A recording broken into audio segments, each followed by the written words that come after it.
Like, what he say fuck me for? Daddy, chill.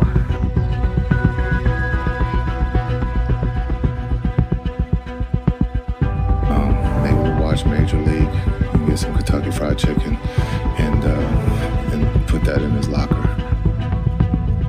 Twitter's a hell of a coach. Get up!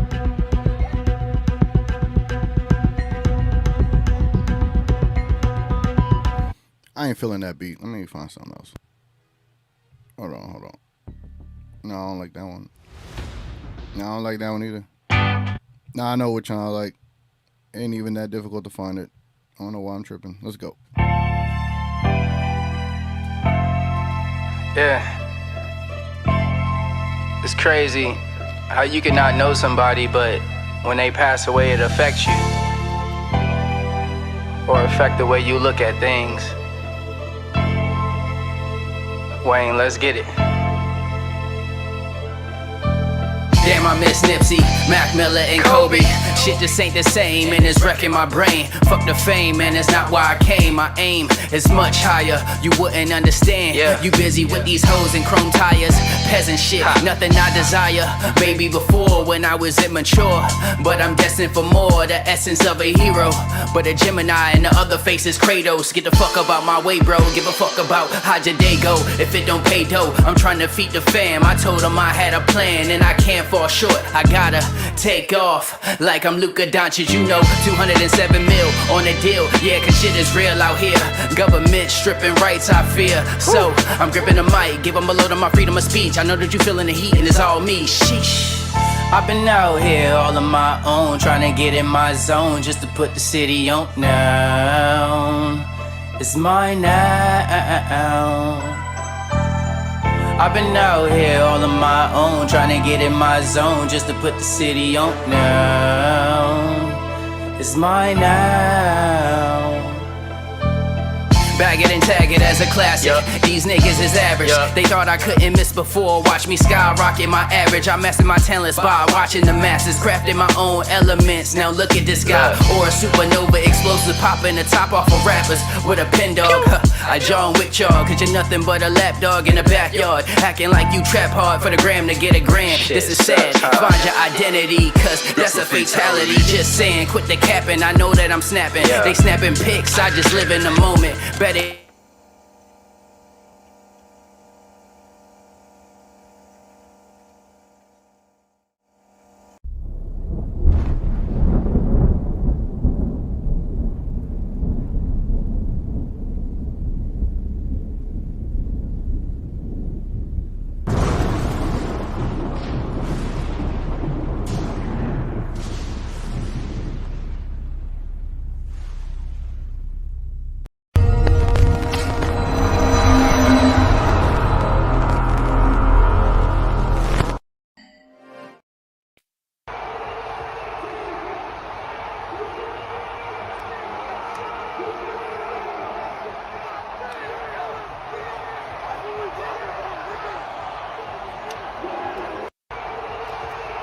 I'm gonna let it run again. Let it run again. Enjoy this image right here.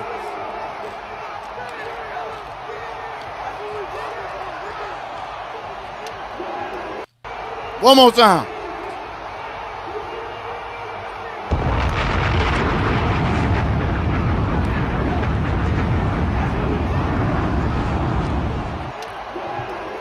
One more time.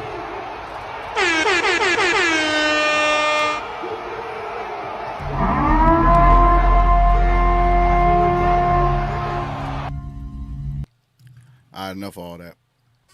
What's up, man? It's your boy TGK. This is morning Mavness. Got my morning coffee here. It's not bad. Drank too much right there. Damn near burnt my mouth. Pause. What's up, man? I have no idea what the hell we're going to do today on this show, but it was by popular demand. People were like, man, you need to go live. I'm like, all right, we'll go live. Hold on. Some seems a little... All right, that's a little better. That's a little better. There's a weird tint to it not too long ago. So I'm going to really I mean, I'm gonna share my thoughts on the game for sure. You know, I hit up We Talk Mavs probably way too late. I was like, hey man, if there's a way I can join the show, man, by all means. But I hit them up with like 10 minutes before they went live. So I was on the way home and I was like, man, it would be awesome. You know, I could barely join like during the weekdays anymore, but it was a weekend game. I was like, it'd be awesome if I could join, but yeah, it didn't work out. But, you know, last night, you know, doing the vlog was one thing. It was fun. There wasn't the pressure of doing the pregame show, you know, live and in the moment. So I was able to record. How would I say? And I was able to record and enjoy the moment, so to speak, right? But the biggest thing that I took from it, besides the game and beside how insane it was that I ran into Knicks. I know y'all have seen him comment on here before, but I got to see Knicks, man, and you know, obviously I've met Chris, MVP Luka, now Toby, Tyler, you know, Mavs Moneyline Mavs, and I met them through the show, you know. So then to then meet Knicks in person through the show, like those things are what matter even more to me, right? And then salute to him, man. And I was buying nachos because, you know, he super chatted yesterday for some nachos. I got nachos and he ran into me. He's like, oh, there goes the nachos. I was like, yeah. Dope guy, man. And then after the game, leaving, I was going down the stairs to get, you know, back to the first floor. And someone was like, yo, is that TGK TV? I turned around like, yeah, what's up? And I think his name was Julian. I think he said it was Julian. I don't know if he comments on here. I don't know if he participates on here, but he knew who I was, so that was also cool as well. And I chopped it up with him for a little bit, and then we get outside and run into the homie Waj. Y'all saw him on the vlog. Ran into Chicken Man. Tried to run into Slightly. I tried. You know, just it was so crazy yesterday. The traffic was insane. The atmosphere was insane. I know I didn't talk enough about it in the vlog. I think Chris did a good job of that. Just highlighting that pregame atmosphere at the arena. You just felt the energy. The energy was crazy, man. It was an insane energy at the arena.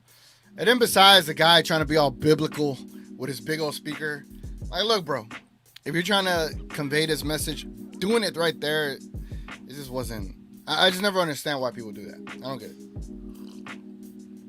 Like, I don't get it. Like, well, what do you win by that? Like, it is what it is. I just feel like that ruins, like, the atmosphere. But I walked away from him and went to go enjoy other pleasantries. But the game, man. The game.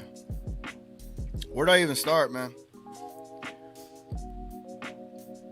It's, obviously I've been to several games. I've been to really good games, and I've been to a classic game before. I was in Cleveland back in 2018. I was at Game 5 for the Cavs versus the Pacers when LeBron James hit the three-pointer to win a game-winning three-pointer. Saw that live. I thought that was like the greatest game I've ever experienced until last night. Last night, obviously, it's your home team. It hits a little different, but to go from a high going into the game and then going to a low at halftime and then to build your way back up to the fourth quarter, that fourth quarter was insane, bro. The fourth quarter was insane. And obviously, if you saw the vlog, you saw that I filmed a decent portion of that fourth quarter. It was insane. I can't find any other word for it. Insanity. Insane, man. And you know, for the Mavs to find a way to deal with all the bullshit calls that were being called throughout the entire game. There was so many bad calls. It felt obvious that they were trying to force a Game 7. It literally was. I know they were trying to. Damn, my voice. Fuck. Excuse my language. Damn. My voice is really... like, it's not, like, bad, but I can feel it. Pause. Pause. But yeah, man. For them to fight back and claw the way back in, that Kyrie 3, I wish I would have recorded that one. The Kyrie 3 where he picks it up, the clock's running down, shoots it. He only had like 4 points at half. He's going crazy in the second half, and he makes that shot off of a rim bounce. Like, I don't think we talking enough about that shot. We are not. We not talking enough about that shot. Besides the horrendous calls, the OKC Thunder gave you everything. Man, this music's too loud. The OKC Thunder gave you everything they could have given you. And, there's some things that I wanted to give them credit for. Because I think a lot of people are talking about, the OKC Thunder, they're a young team, this and that. They weren't ready for the moment. How could you say that? They were ready for the moment. The thing is, the Mavericks were better. So it's like, I feel like people try to find this excuse for them when it's not even needed. It's not needed. For example, if I could find it, this is one guy, and honestly, there's no reason to make an excuse for OKC. I think what they did was amazing. The way they went back and forth with us was great as well. Like, they deserve tons of credit for being as young as they quote unquote are. I think their average age is 25, and the Mavericks' average age is 25.9 years old. So what's the difference? Like why does youth keep being talked about for the OKC Thunder, but not the Mavs, right? And so here, we like to call stuff out here. All right, let's check this out. This is from Kevin O'Connor. Again, a lot of people just respect his opinion or whatever the case may be, but I always find him to be wrong a lot of the times. Like, I always find these guys to be out of touch a lot of the times. And Kevin O'Connor says, the Thunder just weren't quite ready for this stage, but they will come back better. I just feel like that's a shot at the Mavs. Like, if OKC was ready for it, they would have beat them. No, bro. Like, they played amazing. Besides all the dirty plays that Dort was doing, all that, Shea played great. Chet played great. 3 rebounds, I think. These guys were playing with rookies too. We're playing with a rookie. Hell, we're playing with a rookie, and we gave a second-year man in Jaden Hardy hella minutes. We're playing with THJ. Like, are any of these guys ready for this moment, right? OKC Thunder, you could say they weren't ready for the moment. And I think that's just disrespectful, right? But, this is Kevin O'Connor. This everybody, holds this man in high regard, just like Bill Simmons. Oh, speaking of Bill Simmons, right? Let's see. Bill.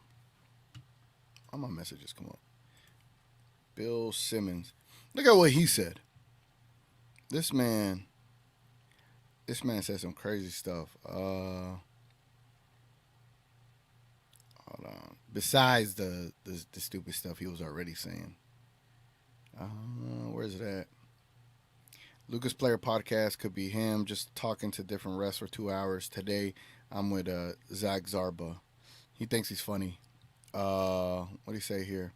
If OKC blows this series, is going to come down to like seven rebounds in 3 games they just couldn't ever get. Again, another excuse. Great job by Dallas. That was a monster comeback, especially when it felt like they couldn't get a call. Just a whiff better, and these nail biters. Lively was unbelievable. I'm pretty sure it hurt him to post that. Let's talk about another bum, right? Let's talk about another bum up here. We talk Mavs, talk about receipts. I got receipts too. Let's talk about Tim Bontemps or Tim Bumtemps. Look at what this dude said. which is hilarious to me. Where's it at? Here it goes. Check this out. Y'all see this? This man said, that's a wild way for this series to end. Also not sure how that was a foul on SGA. That explanation made no sense. But props to Dallas on a tremendous accomplishment to advance.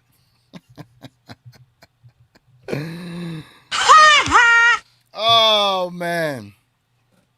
Thank you, Knicks. Appreciate that update. Dallas Mavericks age 26.7, OKC 25.2. All right. 1 year difference, but if you remove Morris, right? If you remove Morris and Dwight Powell, like if you remove those two, like not the core guys, I wonder what our average age is, you know? And but then also the Thunder would be younger if Gordon Hayward or yes, Hayward. Hayward's not on their team, so never mind. They are a bit younger, right? Gotta give them that, but I'm not gonna give them that much. But Tim Bontemps, bro, he just couldn't do it, man. What explanation you need, bro? It's a foul.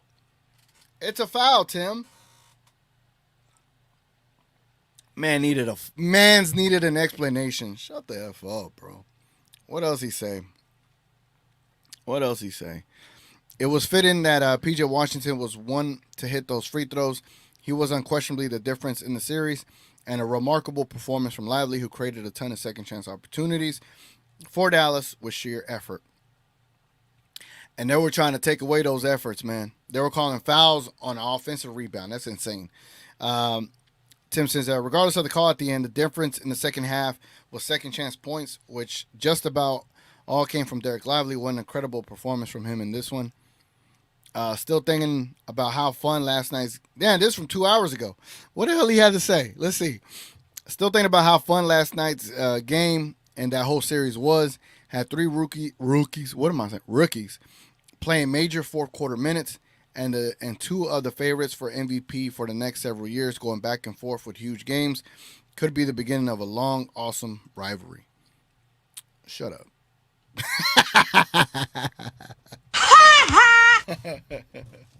Shut up, man.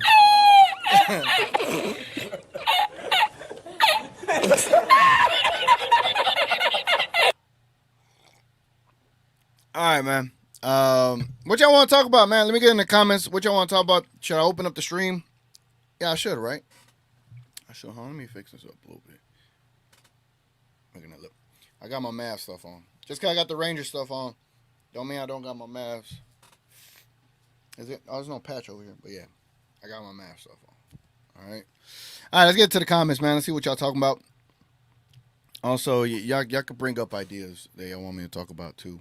But I don't know. I don't know what else to talk about because it's like I can talk about so many things, right? But I want to hear what y'all want to talk about. Richard Case in the building. What's up, Richard Case? What up? Said, bro, you messing up my afternoon nap time. Glad you did. My bad, bro. Excuse me. Richard Case says, I would rather get Denver. Minnesota has more depth than we do. Denver has no bench. I like. You know, I don't want to get too much into next series. I'm gonna save that because I don't want to do a preview video. I want to do a preview live. How does that sound? A preview live where Tuesday night, I want to go live and do a preview stream where we preview who wins today, whoever our opponent is. So I want to preview them then. But who I would prefer, it'd be Denver, solely for the simple fact that we could put Jokic in isolation.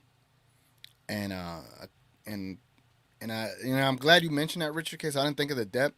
And yeah, they don't have as good a depth as Minnesota has. So, but I think Jokic, you have to attack him 1,000% of the time. And as soon as he tries to hedge and recover, Lively's gone. Like he's not. I just see so many holes in their defense that the Mavs, particularly in Luka and Kyrie, can exploit. That gives us a pretty big benefit. Now defensively, we got our work cut out for us, right, with Jokic. But I I like my odds versus them a little bit more. Hey, Nick's in the building. What's up, Nick's? That's my guy. Appreciate you, fam. He says, Teacher K gonna be rooting for Denver tonight. I am too. I am too. I am too, man. We got Latte in the building. TGK, Mavs in 6. Love the vlog, man. Thank you. Yeah, that was a great vlog. I hope it ages well. I hope people actually really enjoyed it. Looking back at it, I enjoyed it. And I'm gonna open up the stage, and I guess people will give me more feedback. Let me know what I should have done differently, or if it was perfect the way it was. You know what I'm saying? Hey, we got MVP Luca in the building. Hey, yo, what's up, man? Did you get the beers I sent you? I sent you and company 3 beers when I left. Let me know if you got them, man. Hey, we got the infamous one. What's up? PJ ending that for Big D is insane. Running the OKC's bench to stand on business after, yeah. That was crazy. That was crazy, man. That was crazy. I'm eating. I need something for this morning wake up. I woke up around 10. Started editing the vlog. I had an hour worth of footage. I literally have an hour's worth of footage of the vlog, and I condensed it to 24 minutes. I could have condensed it even more, but like I said in the beginning, where I put in text in the vlog, I said I filmed it in a way that would kind of help those that weren't able to attend to feel like they were there. So I hope I accomplished that, to make you feel like you were at the game. But I didn't want to make an hour vlog, but I had an hour's worth of footage, bro. You can only imagine all the other shit I had. Nick says, even if they didn't call that foul on PJ, Kyrie would have hit the game-winning putback. And a lot of people were saying, damn, I would have preferred the game to end on the Kyrie putback. That would have been an insane way to end the game. And I'm like, damn, that would have been an insane way to end the game. That would have been, but they would have had a timeout, And talking strategically, right?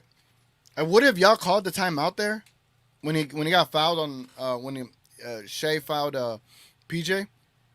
Like, would y'all have called would y'all have challenged it and lost your timeout? I don't know, man. That's kind of crazy to me. Come on now, dog. Come on, man. Nick says, you won't hear anything about the blatant biased officiating from the mainstream media. Instead, you'll hear all excuses for OKC. Yeah, we saw that last night. I saw a few things. I saw ESPN, their post-game coverage, and it was all about, OKC, they're such a young team, blah, this and that. Yeah, we're going to talk about the Mavericks, but OKC. And I'm like, all right, I get it. We just saw an amazing game. And y'all just want to talk about OKC season and this and that.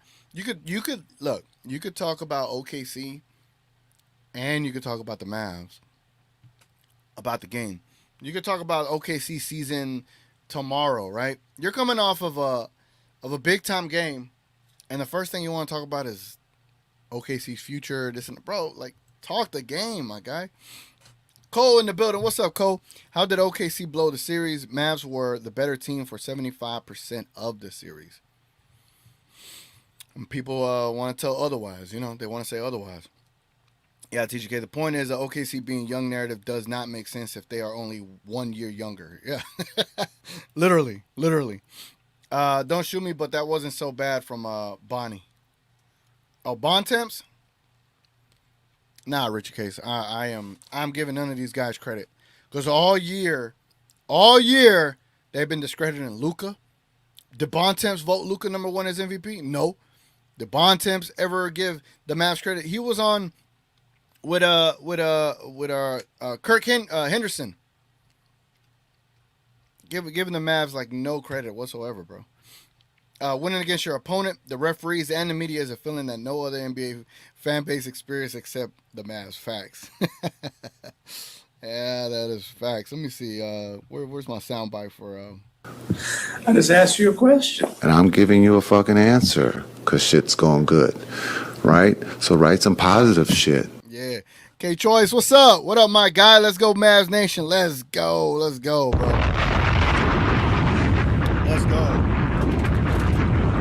Hey, the homie D Star, what up? DJJ was hooping, yeah, bro. That one shot DJJ hit was insane. Let me see if I could play it from the vlog. Like, I want to play different versions of it, right? So let me see. Is there a video out there y'all want me to react to, like Thunder Digest or any video? Y'all name the video and I'll go peep it, bro. And we can react to it live here. I don't care, you know what I'm saying? Damn, the vlog doing crazy numbers already. What the hell? Wow. I'm shocked. I'm a little shocked. I ain't gonna lie. Wow. 29 likes on it already, over 180 views. That's pretty insane. Yeah, I appreciate y'all watching. And let me get caught up with these comments. Hey, we got Johnny B in the building. That's my guy right there, man. We done with the 90s and Jordan with no left-handed big trash. Garbage. Hey, Johnny B. I know, you know, we talk Mavs, give you pushback. I know Gina gives you pushback. I know Big J gives you pushback. I know others in the Mavs community gives you pushback. But I understand where you come from, right? I think you're always on the side of like concerned, worried, nervous because of elements that are out of our control. I resonate with that. I get nervous a lot of the games because there's things that are out of our control. And a big portion of this series was because of Luka's health, right? And I didn't want to just be oblivious to the fact that he was injured as to why we were going to win regardless. Like, I think that's just kind of disrespectful to the opponent, you know? And I always said the entire season, my confidence meter is based on Luka's health meter. And I feel like he is getting healthy little by little over time. And he looked fabulous. He looked amazing in Game 5 and Game 6. He looked like he's getting healthier as he's playing, like Wolverine. Keep being you, dog, even though you get a lot of pushback. It's okay to have nerves, man. It's okay to try to protect your feelings, bro, because I understand it. As Mavs fans, we've been hurt way too many times in our youth, but the Mavs have also been, well, for me in Dallas, they've been far more successful than most of the teams here. Now the Rangers have a spot on that throne, and now the Stars can stamp that spot on the throne as well, and the Mavs can reestablish that spot on the throne as well. So, and that's just all shots to the Cowboys because they trash. Night in the building. Let's go, bro. I'm so ready this next series. I think the Mavericks are too connected not to go to the finals. Luka, lead the way. Hell yeah, my guy. Hell yeah, bro. Let's get it, man. Let's get it. Damn, son. Where'd you find this? Richard K said, I just have more issues with Tim than Bonnie. I got issues with all of them, Richard. Hey, man, what the hell? Damn, son. Where'd you find this? 10 memberships, man. 10 memberships. For those that are watching and got them, hey, I hope you enjoy them. Other than that, if y'all don't know, I'll do this real quick. Now, I won't do the promo thing, but I'll just show you what we end up doing. So basically, right now, this is Morning Mavness, which I don't know if this is going to be a thing moving forward, but it's a play on Midnight Mavness. Midnight Mavness is a members-only podcast that incorporates, the members. You get to come up here and chat and comment, and it happens on either a Friday or a Saturday night when the Mavericks do not play.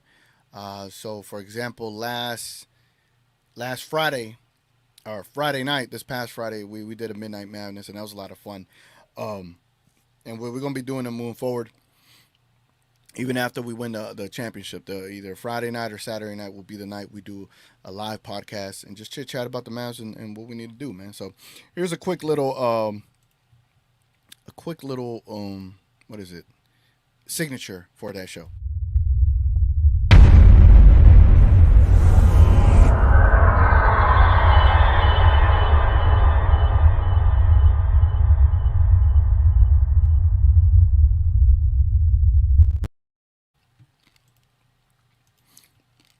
I'm trying to pull up this video while I'm chewing these corn nuts. Pause. Kid Muse back up. What's up, Kid Muse? You know, it's dope. It's dope when you connect with a lot of people, man. You see people from Twitter, you get to meet them in person, and that's also dope as well. I don't know if I met Kid Muse yet, but that turnaround fade was crazy. And I'm glad I got it on film. I don't know where in this video, if I caught it.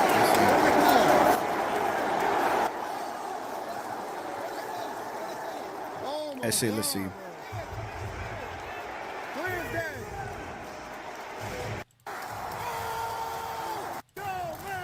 Oh, yeah, right here. Bro. If y'all go back and watch this vlog now, so when the vlog went live on the premiere, it was only 360p, so you didn't get to see the clarity in it. That's my fault. My apologies. I should have waited until I released it to everybody. Let me take me off of let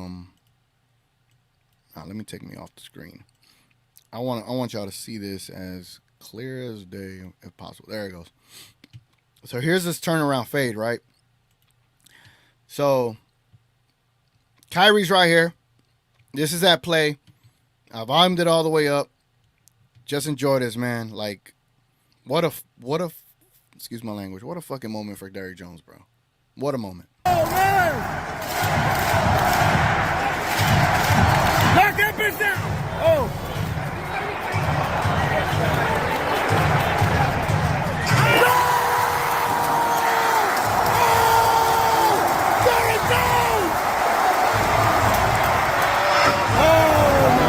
Then SGA, that son of a gun, man. Son of a gun making that damn shot, bro. SGA making that shot right after that shot was insane. It was just back and forth, man. It was just back and forth. I would play the rest of this vlog, but what's the purpose of dropping the vlog and then showing it here, you know? Johnny B says Mavs in 6. Yeah, man. I don't know if you saw the vlog at the end where everybody was chanting. It was insane. Coy in the building. What's up, Coy? Cowboy X said, Johnny B sent me one. Man, you should have got one about with all those. Hey, we got Scotty in here. What's up, Scotty? Damn, son, where'd you find this? That guy was planting seeds and trying to lead people to Jesus Christ and repent from their sins. Nothing wrong with that in my book. Mavs in 6. Let's go. Look, Scotty, I have absolutely no issues with what he's doing. I just think in those moments, people are trying to like get away from things that they deal with, things that they go through. Today's the day, right? Today's the holy day for them to go and repent or any of those things. I just feel like when you do that at a game, when it's like, it's game 6, it's so intense, like the energy is focused on the Mavs. People are out there drinking, trying to celebrate, have a good time. And I think when you do that in that moment, you literally are hurting your message because it falls on deaf ears. It's like, bro, like we're focused on the Mavs right now. We're trying to get prepped. We're trying to get ready to, cheer and lead them on. And when they do that in that moment, I just feel like it falls on deaf ears. I'm not saying the message is bad. I just feel like you hurt your message when you try to implement it in those moments there. That's my only thing. But I agree. Mavs in 6. Let's go. What we got? Does memberships works giving it to people at random? Yeah, it goes random, bro. Yes, TJ, most Dallas team are great right now. It's an amazing time right now, bro. I think it's the first time that NHL and the NBA team are in the Western Conference Finals for the same city since 1994 with the New York Knicks and the New York Rangers. I think that was the last time this has happened. Johnny B says, I don't about them. I got my own opinions and they'll never sway me. I bring excitement to these platforms. They need people like me. Yeah, man. Be you, Johnny B. Be you, Johnny B. D-Star says, you bring balance to the fan base, the yin to the yang. Yep. True, man. True. And they all appreciate you too, Johnny B. I'm not saying like they don't. They all appreciate you too, bro. And he says, not everyone's, yeah. I don't want to make it a religious thing. I'm just talking about like the message. Like it just falls on deaf ears. Like if you're trying to convey a message, do it a different way and don't try to utilize a mass gathering like that is going for a different reason and try to sway them for another reason. Yeah, y'all haven't suggested any videos to watch. So let's see.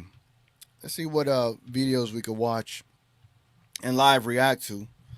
Let's see.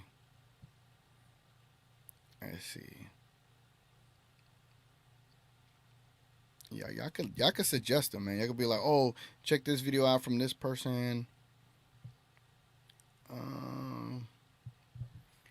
Cause I see some, but it's just like, hold on, let's see, Dallas Mavericks. Let's see. Hold on. Y'all want to see like post game pressers? Y'all want to see post game interviews? Let me see. I know that JJ Redick didn't talk about. I hate when they like. Look at this. These are the options I'm looking at. Hold on. Hey, we got King in the building. What's up, King? Hey, King. Come on the show, bro. If you got a minute, come on the show, dogs. Come on. Let's talk morning Mavness. You know. I feel like this light is. Ah, there we go. There's more balance right there. Hold on. That's a little more balance. Hold on. There we go. Yeah. I just felt like the artificial light was a little too aggressive. All right, so here, check this out. These are all the videos that are online right now. Yeah, I got a hangover too, man. A hangover of the Mavs success, man. I got a hangover as well. All right, so I put in Dallas Mavericks, right? Wild ending. Let's see what else they got in here. Oh yeah, let's go over this. Let's go over the Kyrie speech. Let's go over the Kyrie speech, bro. Yeah, let's just react to a lot of things that came out after the game, right? Let's do that. Hey, we got Big J in the building. I got a big amount. I took a different route. I am the pick of the little. He said, "What up, man? What's up, bro? What's up, man? Hey, Big J, we gotta go to a game, man. I don't know if we can get some. We'll figure out. We're going to the West. Bro, have I said that we're going to the Western Conference Finals, bro? That's the same, man. You're not the beard. You're not the system. You're the problem. Hey, we got Div in the building, man. We got Div in the building. What do you say? King people starting to see things like us. Now they rather play Denver. Look, man. I'd rather play Denver, too. Yeah, y'all already know why I would. All right, but let's check out the Kyrie speech after advancing to the Western Conference Finals. Looking to close out top seed OKC. PJ Washington was the only Maverick starter not in double figures. He's actually had a great series. He was very quiet off the feed there from Luka. Luka had his third straight triple-double in a back-and-forth game. What a clutch-ass shot, man. Down 16, in fact, at the break. Clutch-ass shot. Shai Gilgeous-Alexander, MVP runner-up, gets it to go. 2-point. Dallas wins it in 6 and advances to the Western Conference. When he missed that heave, that full court heave, it was insanely loud in the arena. Insanely loud, bro. I'm gonna get to the speech. I just want y'all to hear the ovation, dogs. That's what I want y'all to get out of this.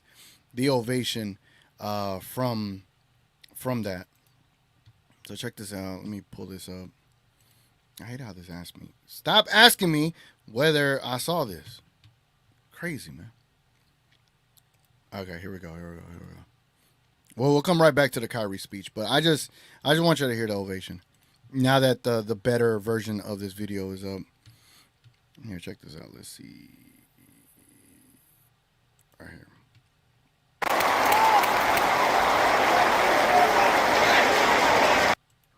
Missed the last one.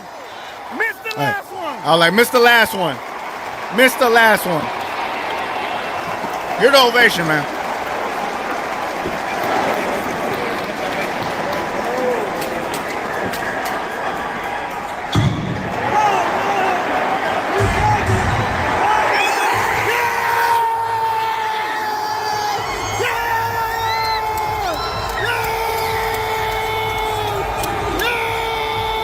Let's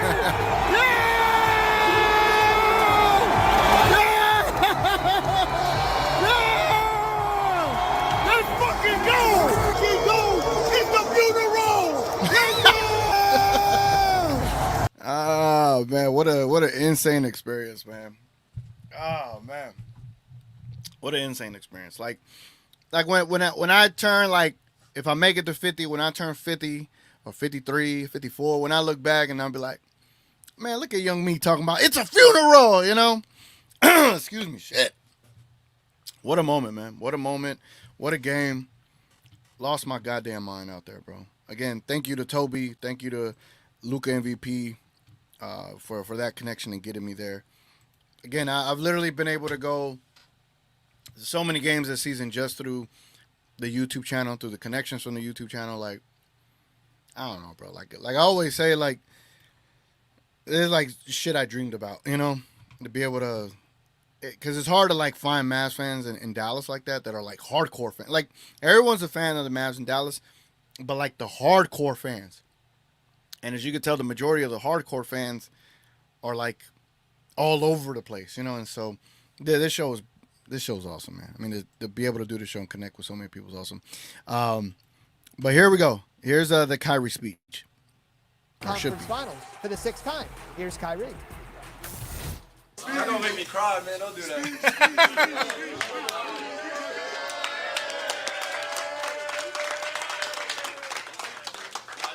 Each one of you guys, man, all your sacrifices, all the things that you guys are doing when no one's watching, it's truly appreciated, and all the words of affirmation that we're giving each other go a long way, man. So keep the positivity going. The job's not finished, but we could definitely celebrate this one. This was hard. It was tough.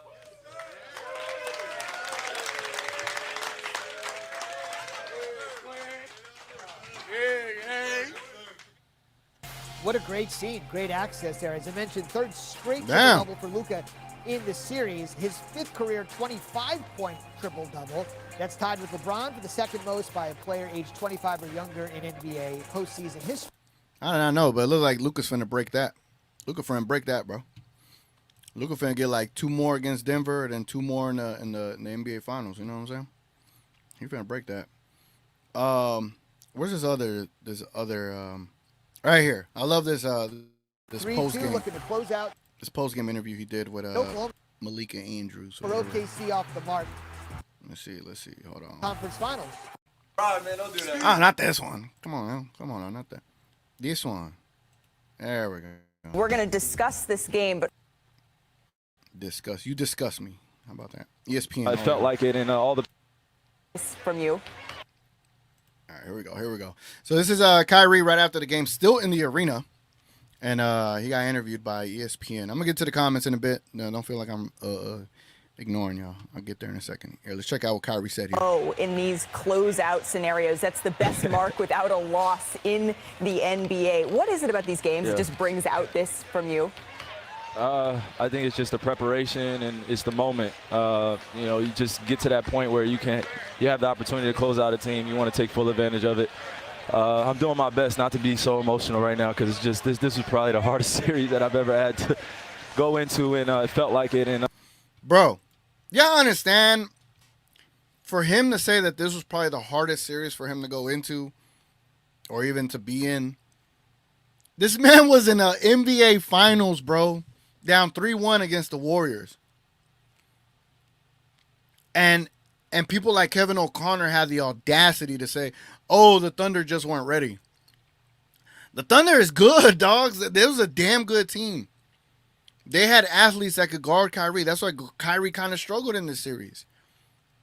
You know, from scoring points and being aggressive because he's all right. So when you're playing basketball, right, and you got someone that kind of prevents you from getting your shot off comfortably, and you get doubled on top of that, the next best play is a pass.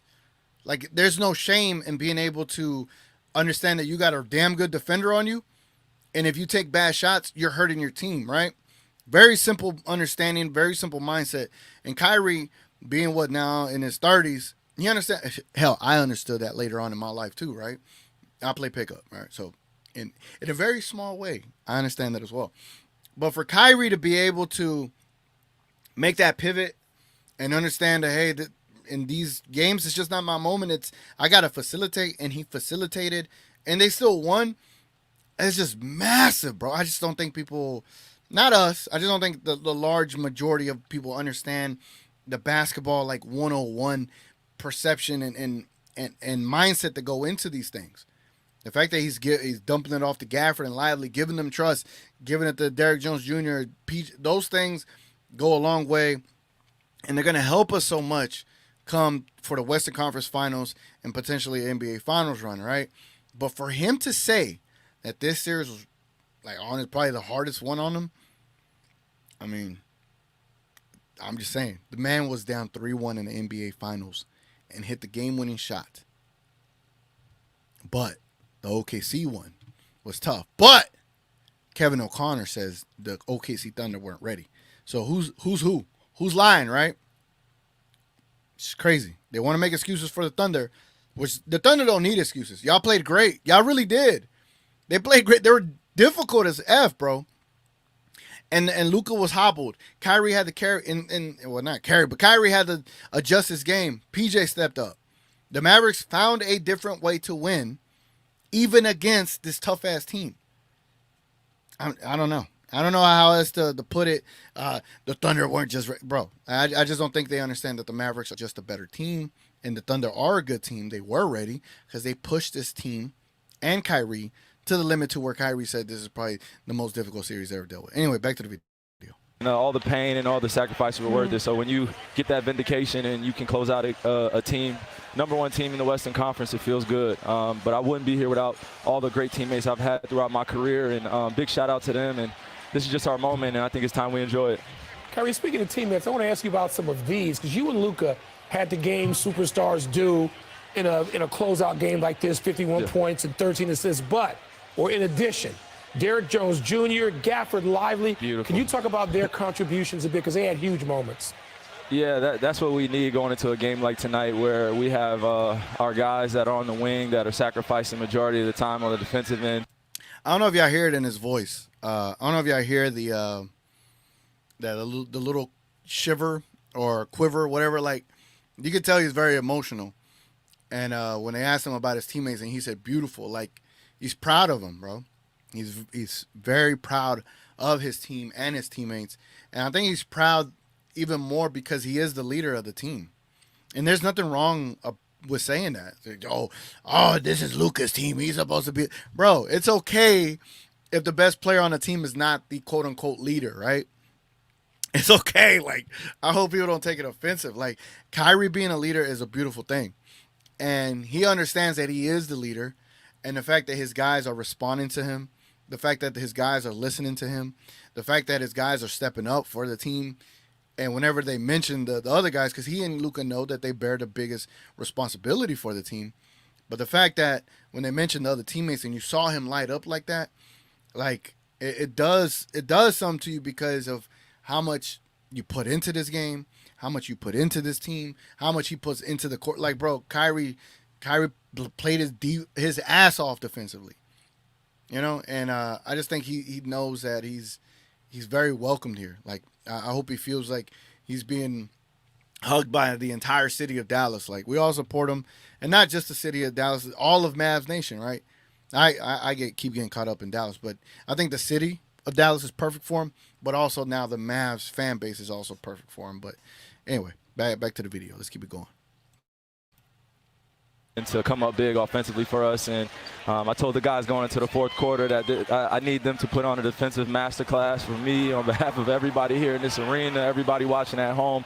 And I feel like we did that. We had a few breakdowns. We made a few mistakes, but we kept playing. We kept the pace going. And going against this young team, we really learned a lot. And I'm grateful for the opportunity. I thanked every single one of those guys for making me better this series. And just grateful that I'm back in the Western Conference Finals, or back in the finals in general in the West. Well, it looked like to us a couple of times with down 17, down 11, time clicking down, you sort of gathered the guys. What was the conversation like specifically for you to them in that moment when you're down double digits? I just asked them, a simple question. I was like, do you guys really want to go to OKC for Game 7? And if that's the case, then we might as well pack this stuff up right now and get ready for next game. And the way that my guys responded to that. Nah, hey, if you would have told me, I would be like, Kyrie, you out your mind, dog. We about to go win this for you, bro. That's dope. They said, F that Kai. We're coming in here and we're closing it out tonight. And I said, man, hey, I'm joining the party too. Then the first half was, erratic for us. We were making a lot of, uncharacteristic like the mistakes. And I think we figured it out and we settled in that second half. And we figured we were the better team and we had to go out and show it. Your leadership, Kyrie, has really been on full display. We were commenting on that in the pregame show. This has been such a journey for you. Thank you so very much for stopping by here. Now you await the winner of the Denver series and the Minnesota Timberwolves. Kyrie, thank you so very much. Appreciate it. Always praying for you guys. Be well. Look at that. Look at that. Just beautiful. Ain't that beautiful? Ain't that beautiful, man? All right, let's get back to the comments, man. Let's see what y'all talking about over here. Let me see. Y'all got any other video y'all want me to check out, man? Y'all let me know. He waved away the pick. Oh, hold on. Let me try to get caught up here. Dang. Hangover. What's up, man? No one's scared of you. Only you did. We won Denver because of the narrative. Let's go to one. Yeah, Big J, let's go, fool. I said, fool. Let's go, bro. Let's go. Like I'm ready for another game. This is a High Teacher K, Cowboy King Johnny. Oh, you calling everybody? Hold on. He waved away the pick. Damn, I can't remember what portion of where we're at when we were talking about something. I love how ESPN tried to justify that it was SGA hit the ball first. Bro, the man, I understand that the double clutch helped, but even then, the Kyrie putback, that was also another thing. So it's just like, stop with the excuses, man. It was a foul of an epic proportion. Just leave it be. Oh, yeah, the vlog, yeah, man. One day, my second home will officially be in Dallas, and I'll be able to head to these legendary games with y'all. Special moment. Hey, man. You got to come down here, bro. I think you got to make a Western Conference Finals game. I'm just saying. I think you got to, bro. Now, say we go to the NBA Finals against the Knicks. I'm going to be going to New York, bro. Or Boston. I'll go to Boston. I will use my credit card. If you make it to 50-50, I'm just hyperbole, man. Just hyperbole. That would be cool, King, if you guys were all in Dallas. Cheaper taxes, too. That too. Come on, King. Dallas adopted you. I co-sign. I co-sign, too, King. Let me see. King said there were some Mavs channels as well that destroyed Kai right before we got him. And even when we did. I remember that. There was some that also destroyed Jason Kidd when he got signed, right? And I believe Jason Kidd until that 5 games losing streak that we had earlier this season. Big J said, I didn't hate on Kyrie trade. I understood we had to do it. I was just concerned that he didn't agree to an extension before the trade. Yeah, that was definitely a concern for sure. I remember talking about that in the trade talk video that I did at that time. All right, Killer Kai is coming next series. Oh, bro. I don't know who we're facing yet, but if it's Denver, I know Killer Kai is gonna kill. And against Minnesota, I'm not saying that he wouldn't, but that's gonna be a tough matchup for our guys.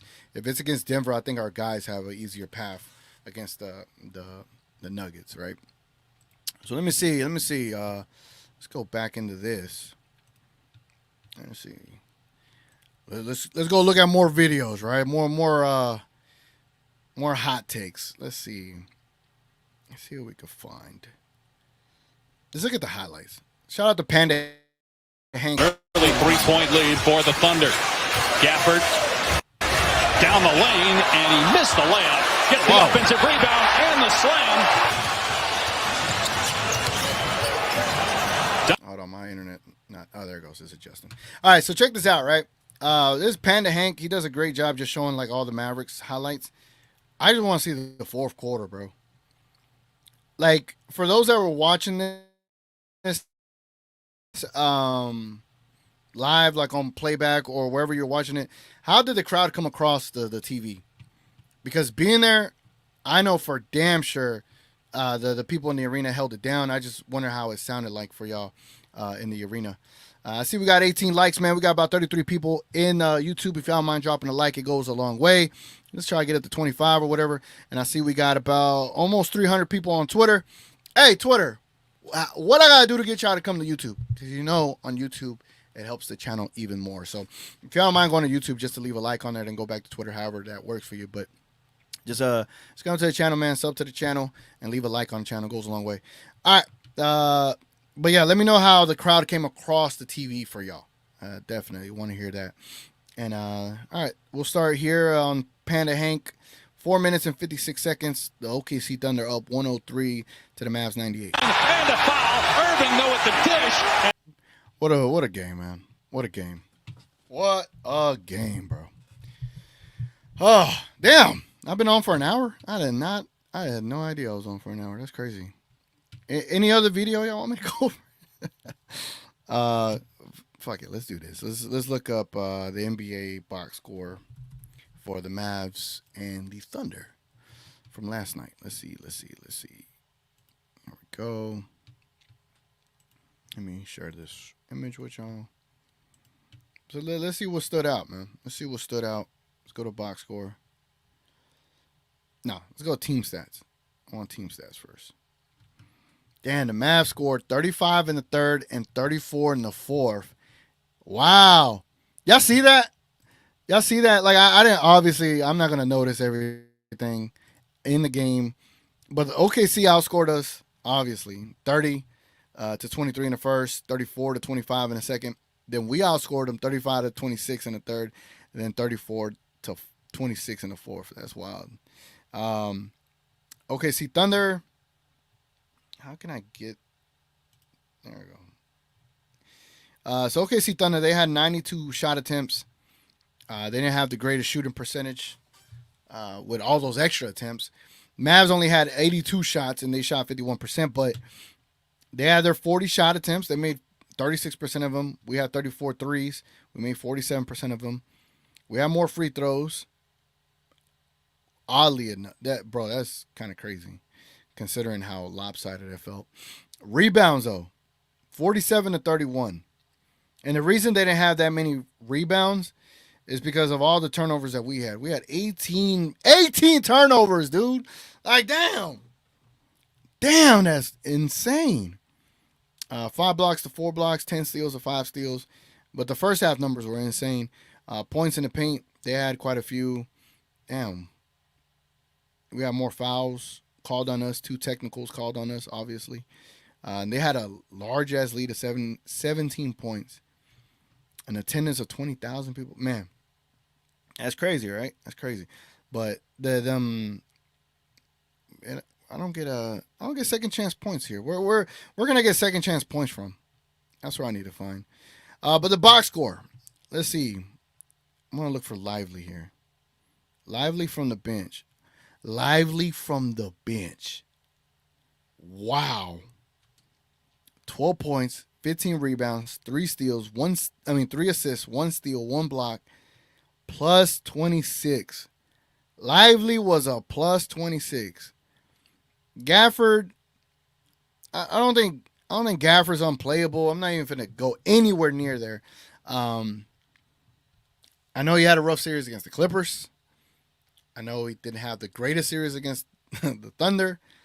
But I think him as a starter still works because it gives us the ability to let Lively go into the game and just kind of ease into it versus second units or whatever the case may be, and then warm up from there. Everybody wanted a stopgap center. We got the stopgap center. So I wouldn't complain too much about Gafford. It is what it is.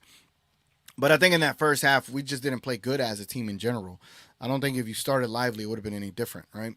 But Lively in that second half, insane, bro. Insane, man. Big J says the crowd. Hold on. The crowd was huge on TV. I was watching next to a Shea fan complaining about the calls that Luka gets in his wine. Funny, huh? Funny, haha. But how to say? That's funny, but not funny, haha. Funny, I forgot how that goes. I was worried about Luka falling on that possession. He looked out of control. Yeah, the one he got fouled on, or the one that spin move. Hey, we got Sticks in here. Sticks in the building. What? We got Sticks, dogs. I just asked you a question. And I'm giving you a fucking answer. If he loses today, don't cry because your favorite player lost. Oh yeah, you and Div going at it. Dort flying need Gafford to the kidney on full momentum, and the refs thought it wasn't a foul. Bro, that dude Dort. I'm glad Luka don't have to deal with that man no more. There was moments in the game that they probably didn't show on TV, but basically Dort was elbowing Luka up the court in front of the refs, and nothing was going on. And Luka was getting pissed off, bro. I remember watching that. I was getting mad by that as well. Let's see. All right. I don't know what else to go over, man. There's probably another video we could find, a review. Let's see. Damn, Dallas Prospect Live too.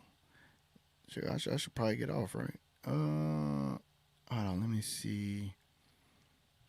Look, just so y'all can see what I'm looking at. Let me share my page with y'all. A Thunder therapy session? Y'all want to hear that? Y'all want to see a Thunder therapy? Let's look at a Thunder therapy session. Let's look at this.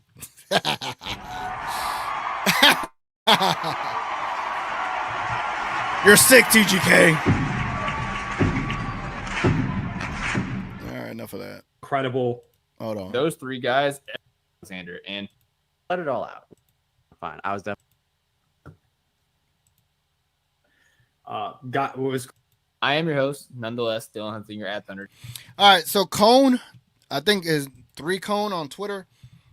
He has me blocked on Twitter. I never knew who this guy was. And then I looked up his page when someone was like, hey, you should get him on your show. I looked him up and I was blocked by him. I was like, bro, I didn't even know who you were. Not that I'm acting like I'm big or something, but I was like, I didn't know who you were. Like, why am I blocked by you? So I don't know. But anyway, let's enjoy their sorrow, because it was a funeral last night, and we paid our respects. Now we continue to pay our respects moving forward. Chats. We are part of the B-League Network. This podcast brought to you by BetOnline.ag. I'm somberly joined by 2 of my co-hosts here. We've got first, we got the man, the myth, the legend, the underscone. What up, Connor? I don't know, man. It's man, it's rough. We wanted this one bad.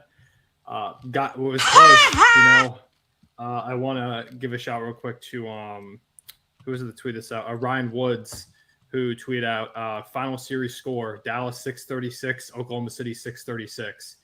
Literally score the same amount of points as the Mavericks in the series. And I mean, it looked good for part of this one. It came right down to the wire. Just, couldn't get it done, as if there wasn't enough heartbreaking playoff losses as Thunder fans already, man. But it's looking forward, keeping perspective. We're doing all right. Man, it's tough though. It's tough. Yeah, for sure. And also joining us on this podcast is the producer extraordinaire, the cockroach connoisseur, Matty Double Dribbles, Matt Tierney. What up, Tierney? The intro music didn't feel. The cockroach connoisseur. Did he say the cockroach connoisseur? Hold on. It's looking forward, keeping perspective. The cockroach connoisseur. Man, it's tough though. It's tough. Yeah, for sure. And also joining us on this podcast is the producer extraordinaire, the cockroach connoisseur, Matty Double Dribbles, Matt Tierney. What up, Tierney? The intro music didn't feel. Oh no, I'm good. I don't want to watch this no more.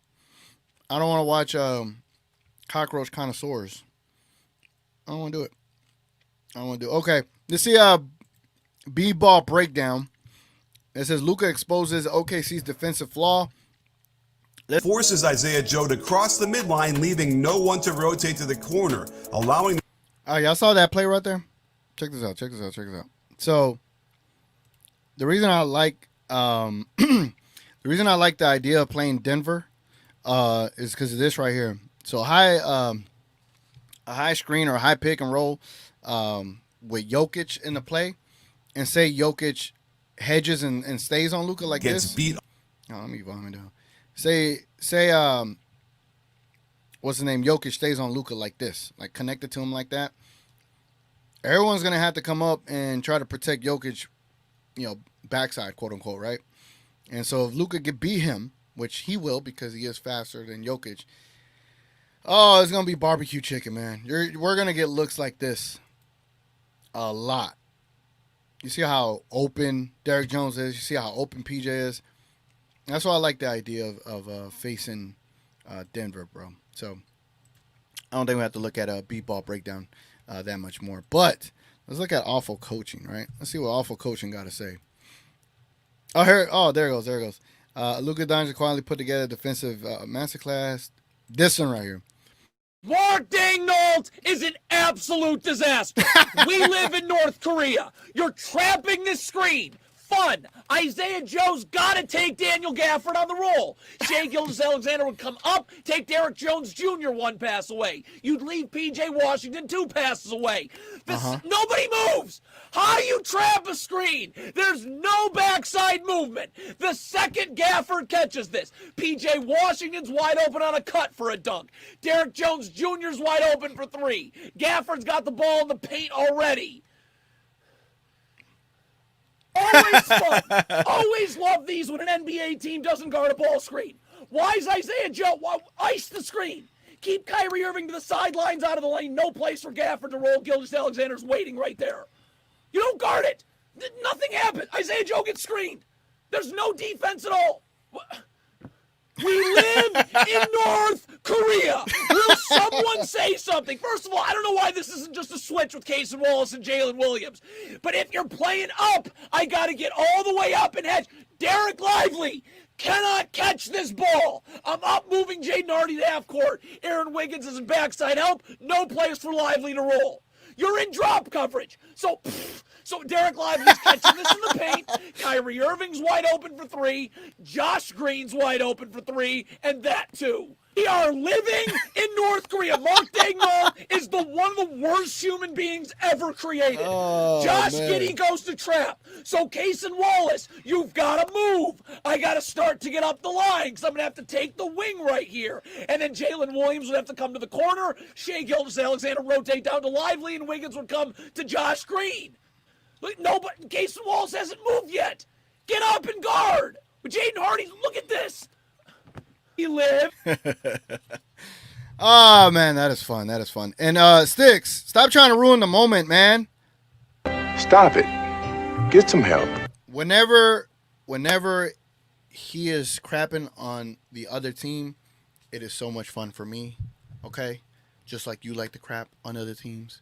Let him do his thing, man. Let him do this thing. Roman 2, this guy's terrible delivery is too much. That's the whole point of it. That is the whole point of it. I agree, Roman. He did it a few times. I would agree.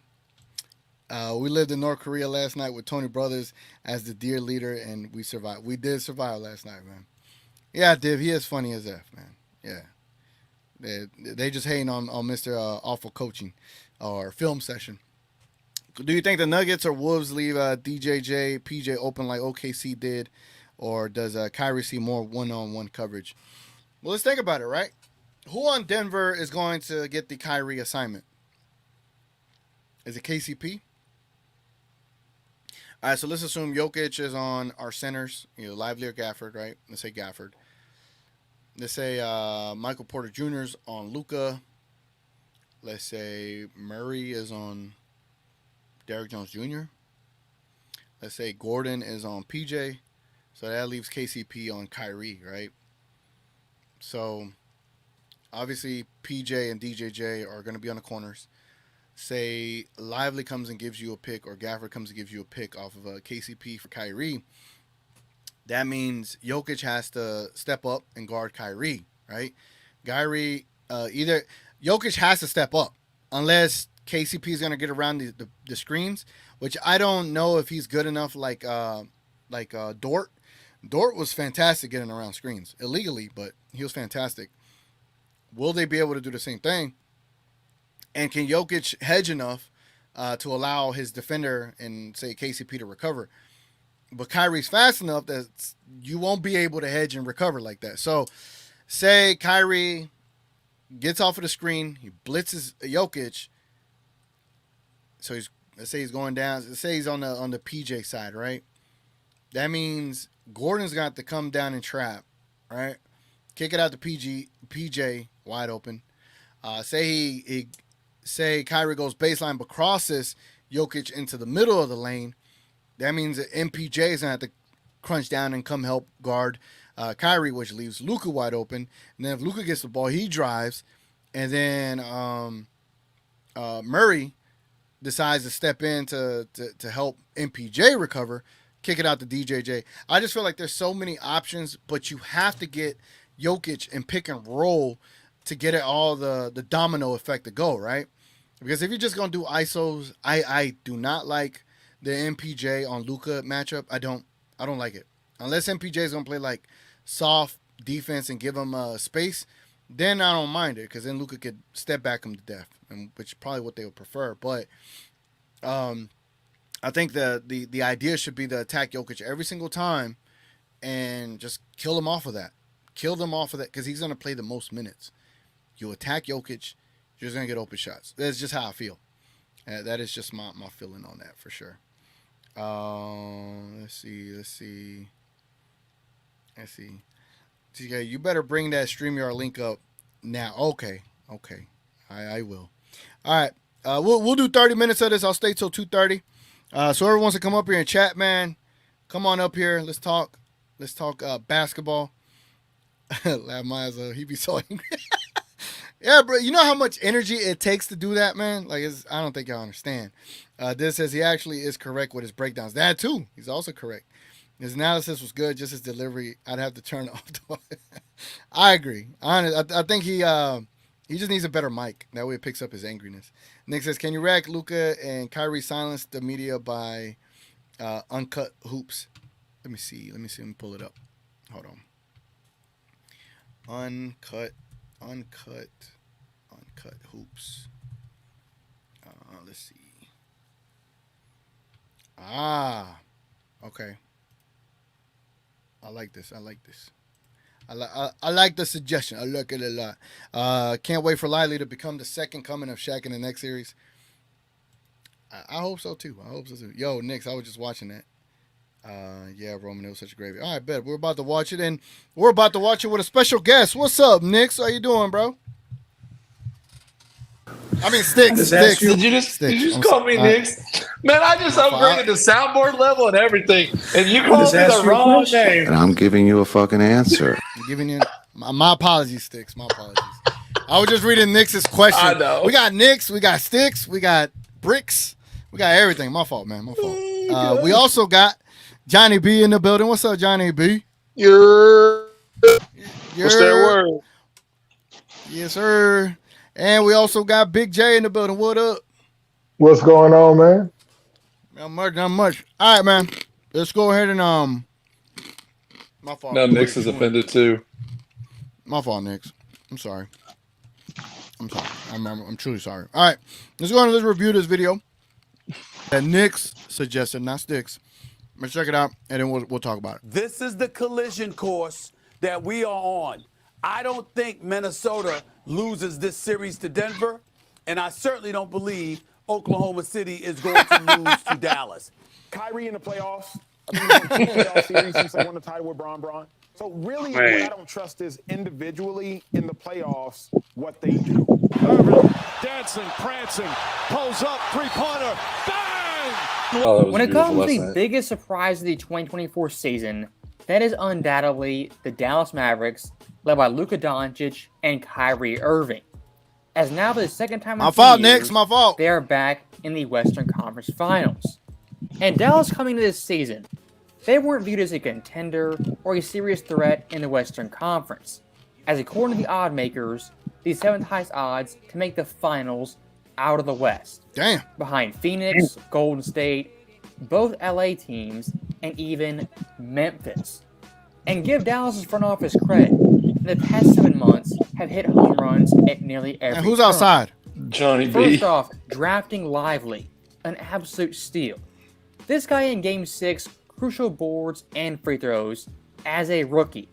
And then, of course, the midseason trade, getting PJ and Gafford for essentially a bag of chips.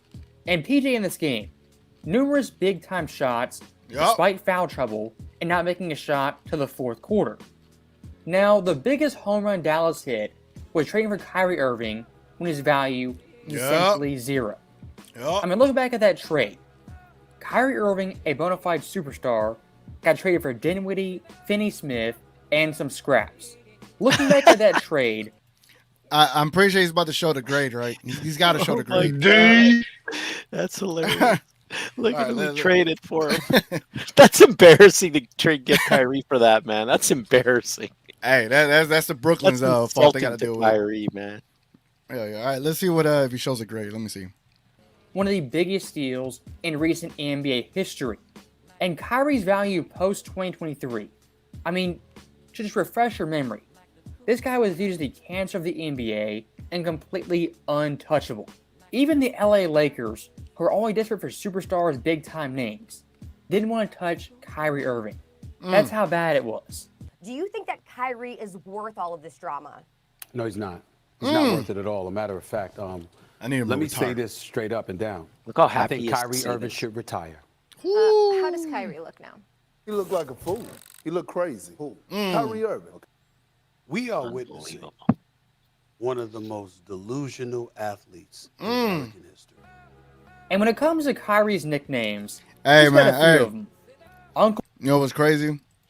Is he like these analysts, ESPN guys, they just continue to embarrass themselves on national TV, and salute to Uncut Hoops, right, for doing that, because it keeps that pressure on. Like, look, these guys are not who you think they are. Like, they don't know basketball like that, man. And to not read into what happened to Kyrie in Brooklyn is crazy. You got anything on that? Yeah, I think it was ridiculous. Their whole team, their ownership group literally made him sit when he didn't have to sit all the games. They could have said, fine, you can't play in New York because of the rules, but we'll definitely take you on the road and you could play everywhere there. There was no ban for him. And they literally told him, nah, man, go sit your ass down. That's insulting, man. What do they expect him to do? Man, they tried to lynch Kyrie, man. That's what it looked like to me. Damn. Like a public hanging. Like they really tried to crucify that dude, man. And just because he didn't want to take a vaccine that was proven that didn't work, and he was right all along, and none of them man enough to apologize to him and admit that they was wrong about it. That's the part that I hate about it the most. Johnny trying to get your video banned today talking about the vaccine. Isn't this hidden? Hey, can they do that in this if it's like private? Or is this like This is on his stream. This is on YouTube. What are you talking about? I didn't know that. I thought it was just like for members only.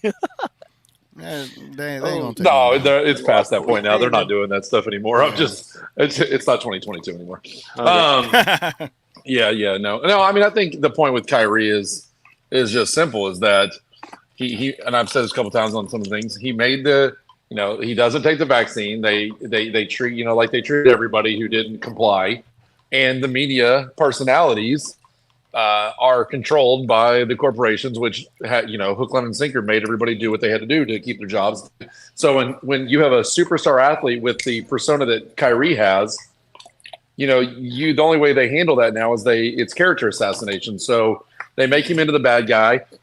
Then they go after him about the link where they try to call him anti-Semitic and all the things. And they've literally tried to, bully him into, not being who he wants to be because, you have to comply with everybody or else. And so that's what Stephen A. Smith and all these guys are, right? Yep. That's their money. That's their livelihood. So they do what they're told.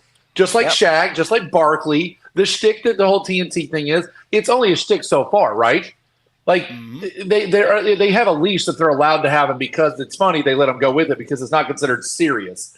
But they tried to destroy Kyrie. They tried to make him out to be public enemy number one in the NBA. And the man has pushed through everything, and he comes to Texas, And what I love about it is that I've tried to say for years on all the stuff I do online is that Texas isn't this racist place that people want to make us out to be. We all grew up with white, black, everything, and they try to make it out to be all these things. And he comes here, and the dude is supposedly this cancer and hated. And look how much we've accepted him. Why? Because he's came here, we've let him be him, and he's joined in with the community, and that's all we care about here. Yep. Fuck all them. Fuck all of them for what they've tried to do to this man. He doesn't deserve this treatment by these guys. I hope we Fuck win. him. Imagine him winning the chip this year, man. Oh, what a slap in the face. That was God. Man, listen. Johnny, that would be awesome, wouldn't it? Man, listen. I'll be on the first plane to Dallas to be front row for that. Oh. Hell yeah. Hey, let me introduce Nix up in here. What's up, Nix? How you doing, bro?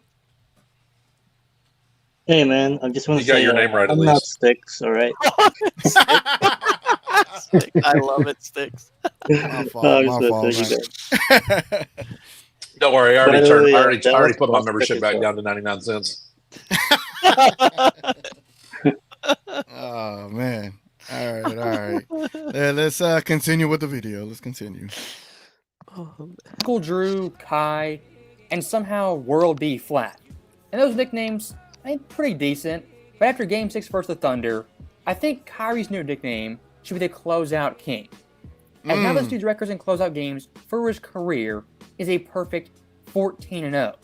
And looking at this year's postseason, the closeout game versus the Clippers and Thunder, averaging 26 points per game, 58.8 true shooting percentage, and 50% from 3, with a plus-minus of plus 24. Kyrie Irving undoubtedly is the closeout king. That's crazy. And the apology tour for this guy needs to keep on rolling. And one quick side note I do want to throw in there, when it comes to Stephen A. Smith, Kyrie's biggest critic, on the NBA pregame, he was in attendance and at their table. But somehow in the post-game interview, when Kyrie got interviewed, Stephen A. Smith was absent. Now look, maybe a coincidence, maybe I missed something, Stephen A. Smith was there. From what I saw, Stephen A. Smith was there pregame, but postgame absolutely vanished. Just... Interesting. Y'all got any conspiracy theories as to why he wasn't there in the postgame? He hates him. You think it was a He's a Kyrie bitch. request, or you think it was Stephen A. bowing out? I think it's an accountability thing. You know, Stephen A. Smith has an accountability issue, and he know if he had to be there, he was gonna have to answer for a lot of the shit that he said, and just ignoring it or having it on your show where you can control the narrative, and you know what I mean, is how he'll address everything. And you know, it's some bullshit, but I know what is gonna happen.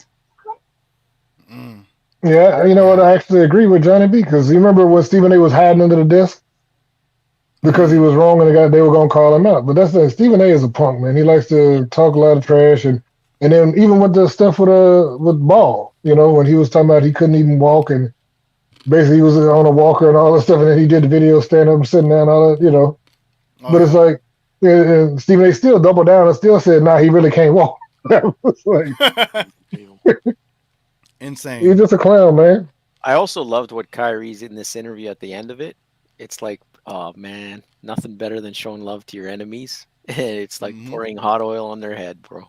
When he said, "I always pray for you guys," I love it, man. I love that comment, man. Oh, he's brilliant, man. He knows how to talk. Roman said, I noticed that last night too, but that was Stephen A. not wanting to praise Kai too much. Yeah, I think he just wanted to avoid it, man. Yep. That's crazy. All right, let's keep this video going. Something I wanted to note. Now, looking back at Kyrie's play on the court, in this series versus OKC, a pretty rocky series, at least offensively.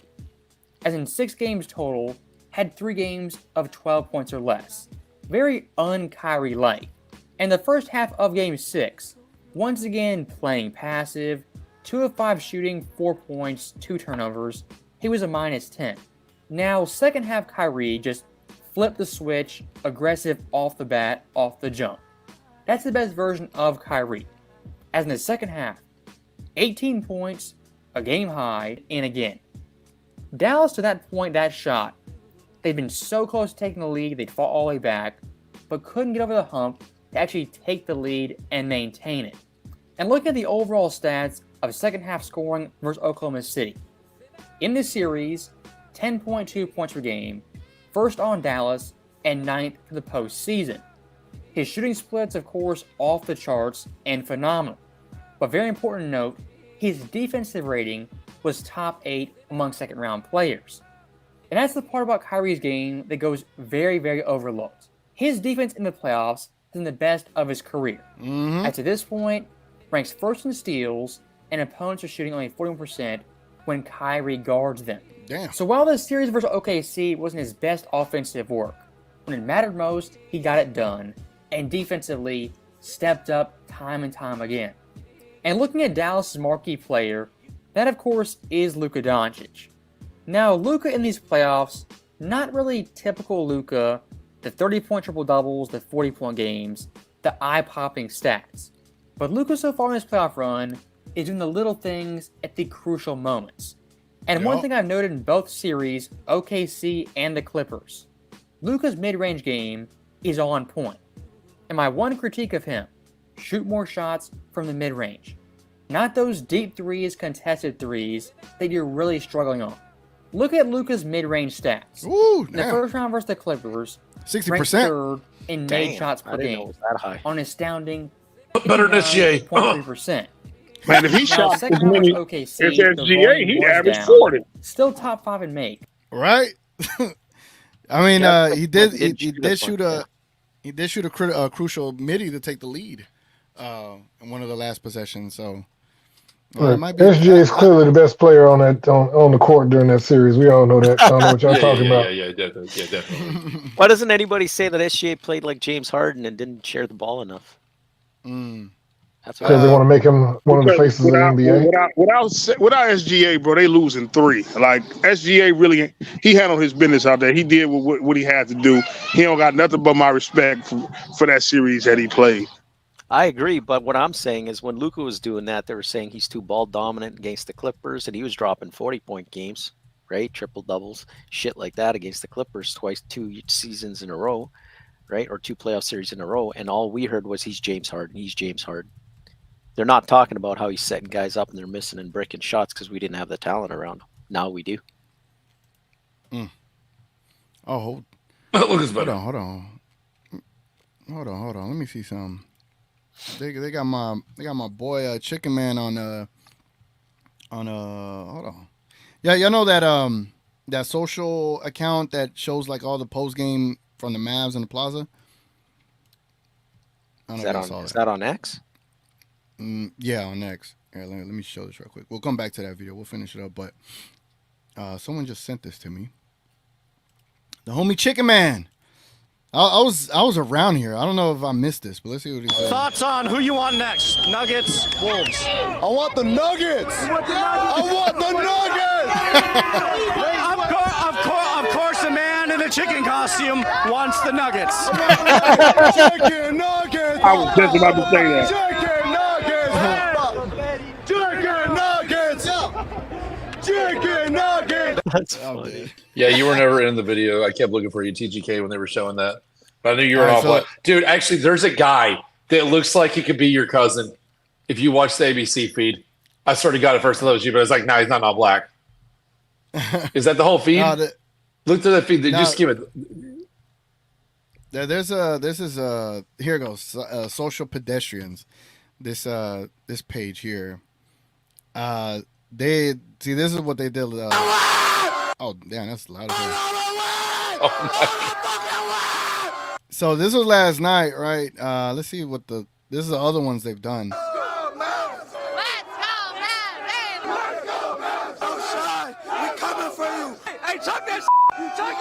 Yeah, that video was embarrassing as mouth. Those guys were no, they were not. Where's Westbrook? Dallas? Where's Westbrook? So if that was hype, what we did last night was crazier. But I did get on this page. I saw them. I went up to them. I got on the mic, pause, and I was like, I was in my all black fit. I was like, this is the greatest fucking funeral I ever attended. And everybody's like, everybody's going crazy. But a lot of people was there. They just kept pushing the cameraman, the guy with the mic. Like, it was insane, bro. So I can't wait till they drop the video of how it was last night. Oh yeah, the ABC guy was struggling to even talk last night because the guys kept getting in front of him. And actually, the one that I said kind of looked like you, seemed like you'd be your cousin. He kept getting in the way, and the dude kept having to shove him out of the way. He's like, "Dude, I got to do my broadcast. Move." Yeah, I saw WFA was live, but I don't know if they were able to, censor all the cuss words, because the other channel, the one I just showed y'all, they were the ones that was getting active. People were throwing water. Y'all saw it in the vlog whenever y'all get to see it, but. Let's get back to this video by Uncut Hoops. And percentage-wise, exactly 50%. And for the entire postseason, 2.2 makes per game, 26 total makes, both top 3 on 55.3% shooting. If you're looking at players in 2024, that is a high-volume mid-range shooter. And looking at Game 6 versus OKC, one of the rare games where Luka Doncic had his 3-ball rolling. But with the game hanging in the balance, which shot did Luka go to when it mattered most? The step back mid-range. Luka, please, analytics be damned. Take more mid-range shots and stop settling for deep threes and contested threes. Now, speaking of big-time clutch shots, what this series came down to was Luka and Kyrie outdueling SGA in the clutch. And look, for SGA most times, this dude was kind of on his own, the only creator, only scorer, late in games. Unfortunate for him. But for Dallas, two of the best fourth quarter players and clutch players in the NBA. As looking at Luka's fourth quarter stats, 5.5 points per game, 9th in the postseason. Field goal percentage, 50%. True shooting percentage, 55%. I didn't know and that. assist, 3.0, which ranked first. Luka, compared to SGA in the fourth quarters, outdueled him in nearly every game. And points created in the fourth quarter, Luka out of the entire NBA, ranked first by a mile. When you have a duo like Kyrie and Luka, who are fourth quarter killers, that's already hard to overcome. But in Game 6, when PJ's hitting shots, Derek's making clutch shots, and Lively's getting extra offensive rebounds, it's virtually impossible to overcome all those factors. And while Dallas' offense is highly impressive, their evolution on defense, really post-trade, has been simply astounding. As looking at the numbers, Dallas pre-All-Star break, 19th in defensive rating. Post-All-Star break, 13th. And last 15 games of the year, ranked first in defensive rating and went 12-3 during that span. And looking at their two superstar players, Kyrie and Luka, far from all defensive players. But in this year's playoffs, this season in general, their defensive effort and energy has improved drastically. And when your two best players, two best offensive players, are locking in on both ends of the floor, it becomes contagious team-wide. And I don't want to jump ahead too much, but Dallas versus Denver or Minnesota, they're going to be heavy, heavy underdogs. Do I think they'll win that series? Probably not. When you have Kyrie, Luka, the defense playing the way it's playing, anything's possible. So that right there is the end of the video. And once again, Kyrie Irving, the apology tour continues, and Luka Doncic back in the West Finals for the second time in 3 seasons. So, as always, thank you guys for watching. Hope you enjoyed it. I'll see you next time. Love it. That was great. Great video. I'm responding to a lot of comments on the vlog, and it's funny. People have more issues with my comments about the Christian guy with the microphone. Someone was like, he's wearing a cross around his neck and going against Christ, unbelievable. And someone commented, he's actually just against noise pollution and disturbing the peace. That's all it was, man. That's all it was. It's crazy. Like I just never get. Like I went to San Antonio with the homie Roman. He's in the chat. And we went to the Alamo, right? Went to go see the Alamo just to see like the historical stuff. I've never been there, but there was someone in front of it with a loud speaker telling me to repent. And I'm like, bro, I'm trying to enjoy my Saturday, bro. Like, why? You know what I'm saying? Like, I just don't get it. Anyway, What y'all want to talk about, man? I was going to say, how did we do against Denver this year? Bad until Luka and Kyrie were starting. Yeah, we won one game. Beat us all the other ones. Yeah. But did Yeah, we that have? was Were we post injured? trade. Other ones? Oh, it was post trade. Post trade, we won the game. Oh, okay. Did we have Lively and Gafford? Yeah. We had both. Yeah, that's when Kyrie won by the hook shot. Yeah. Oh yeah, Denver. Yeah. That's the game we blew them out, and then Jamal went in hot, and we went cold in the fourth, and then we ended up winning with the left hand. Hell, more of a push than it was. It's more like a shot put than it was a hook. Who do you guys want, preferably? I don't care. I don't No, care, I man. mean, if you had to pick, though, if you had to pick. I don't care. I literally do not care. So go back to your comment earlier. Like when you watch terrible coaching, I'm not awful coaching, whatever the hell. Mr. Ice scream on the microphone for 30 minutes straight, like I'm having a heart attack. That guy. That sounds like you. No. Like I take a breather in between, and I don't sound like I'm literally ready to kill everybody the entire time I'm doing analysis. I know that's why I'm saying coming from me, that's a lot. So, what are they going to? Are they? I mean, I know what I'm like. What are you going to do? So, in order for he was showing the big gaps, and people say, "Oh, that won't happen with Minnesota." Well, Denver's slow. Denver's will leave those 3-point gaps open, right? When he's showing the defense OKC was playing against us. So the only way Minnesota gets away with not leaving our 3-point shooters open is what? They have to do – they have to single-man cover us like they've done Denver. You think any team is going to single-man cover Luka? Please, for the love of God, single-man cover Luka and watch what happens to you. So, Minnesota as a whole, we're fast, we're good defensively – you're not when our guys hit threes. Your defense depends on Rudy Gobert in the middle, and your defense depends on you being able to play single-man coverage. Nobody plays Dallas that way. As soon as you double, there's an open 3-point shooter. And if our guys continue to hit shots, nobody can beat us. It's that simple. And if you single, good luck. Luka will drop 50 on your ass. I'm fine with that. Go ahead, single Luka and see what happens. You think Ant can take on Luka? I think I was gonna say. Oh, go ahead. Right. PJ. No, go I ahead. was gonna say if PJ or DJJ are hitting their threes, then you can't really sag off anybody. So that's the thing. I don't know what they're gonna do. See, okay, I got a real question. Minnesota win tonight. No, go ahead, Johnny. Go ahead, Johnny B.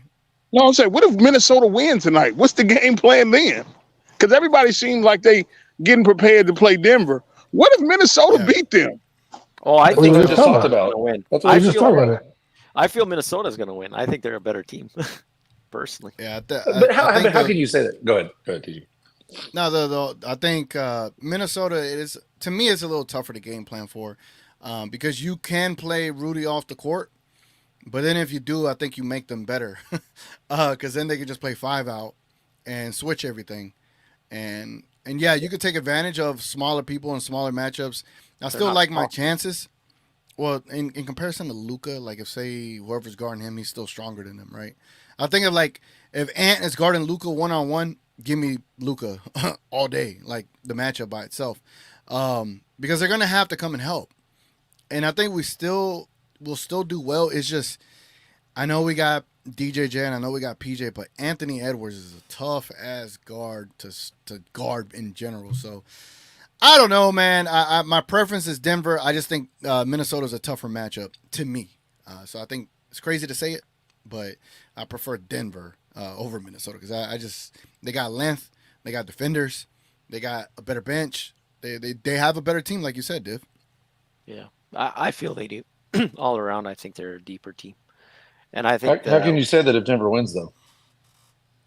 Well, I mean, I think Denver has the best player on the court right now because I think Jokic is that good. But I think Ant can take that if he beats him, right?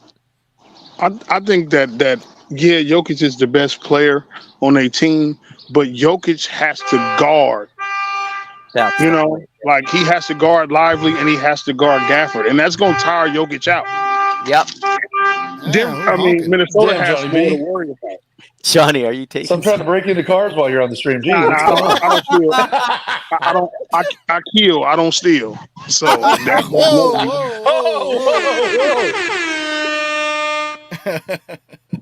I'm sorry. I'm supposed to maintain my professionalism while I'm here. But yeah, no. I think that Denver would probably be easier. I agree. And the reason I say easier, I think I'm looking at it from our Stars perspective. I think the game is easier when Luka can drive against a big guy that's slow like a Jokic. I think he can control the game more because he can do his midi game, and he is not as dependent on that three. But if you have big ass centers that are good at blocking the 2-point shots, close range, and all that, I think he's going to start doing the step back threes. And if he's not on, we're toast, and that's what I can't stand. Yeah, that's what you said in the last 2 series too. No, go ahead. I'll wait for my No, question. you're good, Johnny. Yeah, go ahead. No, I was saying, do y'all think that Aaron Gordon is a harder defender for Luka than Dort was? Because I think they're gonna put Aaron Gordon on Luka. No, I don't. You think he'll have a better time, easier time with Aaron Gordon?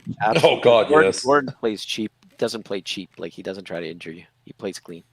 Well, every time they put MPJ on them, whenever they played him, that's who he has a harder time with. They always put MPJ on him because of the height. I don't know. It's because of the height. He can't do the easy push and then shoot right away, and the guy's closer, right?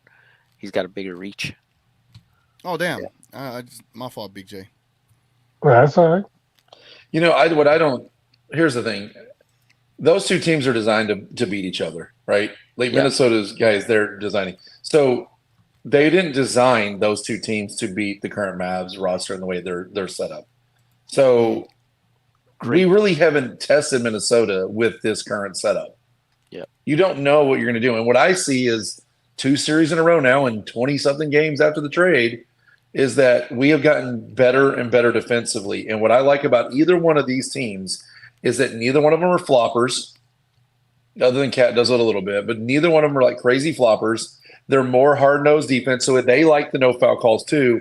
And if you when you see what happens with the Mavericks, like the last couple games we played with OKC, when you take away the foul calls, you go to bully ball, we dominated. Yeah. So if you want to put our ability to push you and fight you with DJJ's length and PJ and the way when Lively's in the center, if you want to go toe-to-toe bully ball, I guarantee you we win. And we've got more guys that are able to hit shots now than any of the other teams do. Now, it may not be as deep, but clearly we've got DJJ, PJ, and then if Maxey wants to come back at the end, if he can get, if he can hit that corner three, none of them have that many guys that can do that. And we still have the defensive center rotation that nobody has. And by the way, who did Mini play in the first round? Suns, right? Yes, the Suns. There's no center presence. You could drive all day. That's why it's easier for Ant in that series. And in this series, it's easier for Ant as well. Why? Because Joker's not a defender. Exactly. So what I'm saying is we could be all wrong too. Like, I mean, I could be wrong about Ant. Maybe he is looking good because of the matchups too, right? That could be a possibility. Maybe when they play us and we force him to not shoot threes and drive to the hoop, and then you got the big guys trying to block his shot, he might miss. And that's a possibility too. Bro, Ant is tough. I don't care what you got, who down there.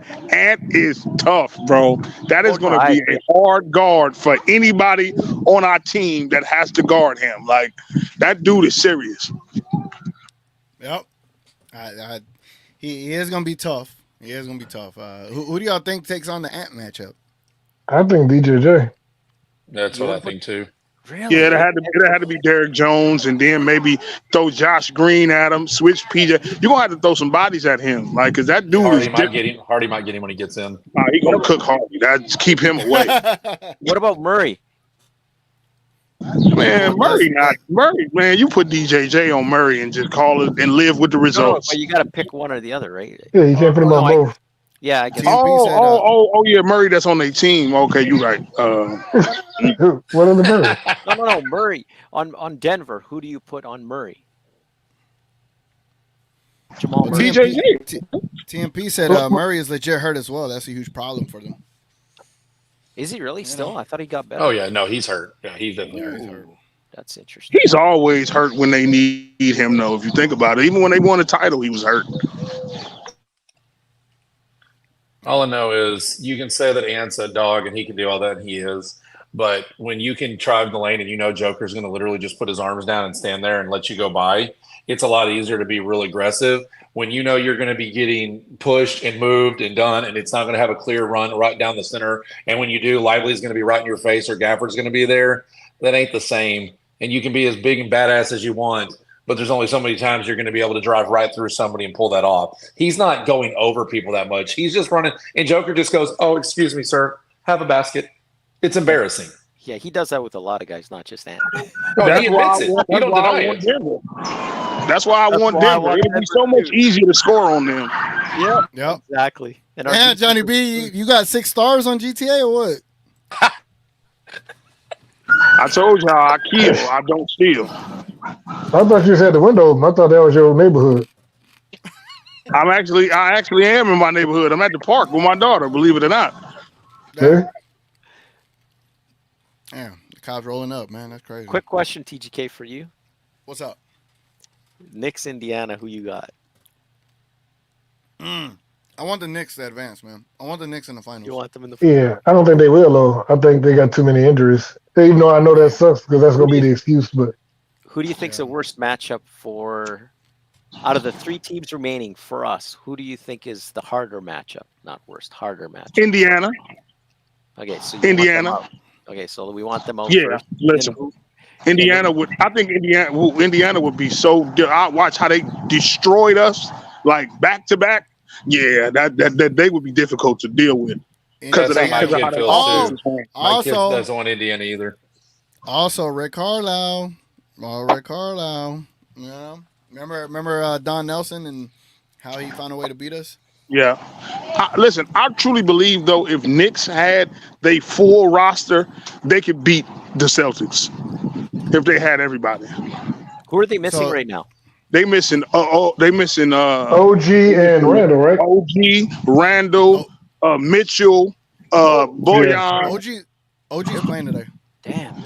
Yeah, they missing Boyan. They missing Julius Randle. They missing Mitchell Robinson. They missing like 5 of their guys.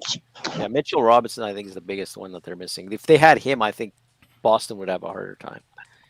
Roman asks, do we have enough to get through a series versus Boston, New York, or Indiana? I think I'll answer it, and then y'all can answer as well.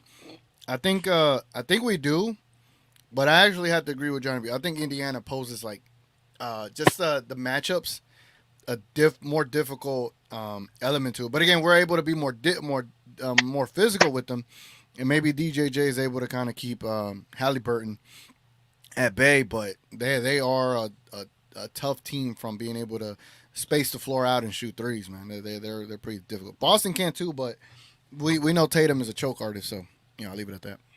I think Boston without Kristaps is going to be kind of hard for them to do much because I don't really think Horford is going to be locking the paint down. Without KP, and if the Pacers won, the Pacers I think they got like a 55% chance of beating the Celtics without KP. Wow. Oh yeah. Wow. I kind of agree with you. I think they'd have a harder time with Indy.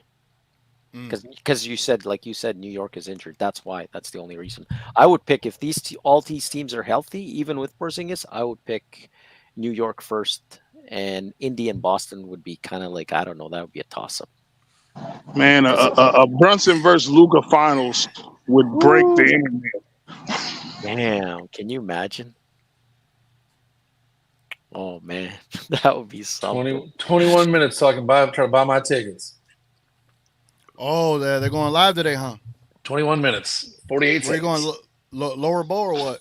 I'm going to go for dead center, somewhere in the middle area, either 100s or 200s is what I'm going for. I don't know what the prices are going to be yet, so, and it depends on if I get in. My wife's trying to get in on her account at the same time, too, so. Nice. All right, man. I see I passed the 2-hour mark. Unless y'all want me to see another video or go over something else, y'all let me know, bro.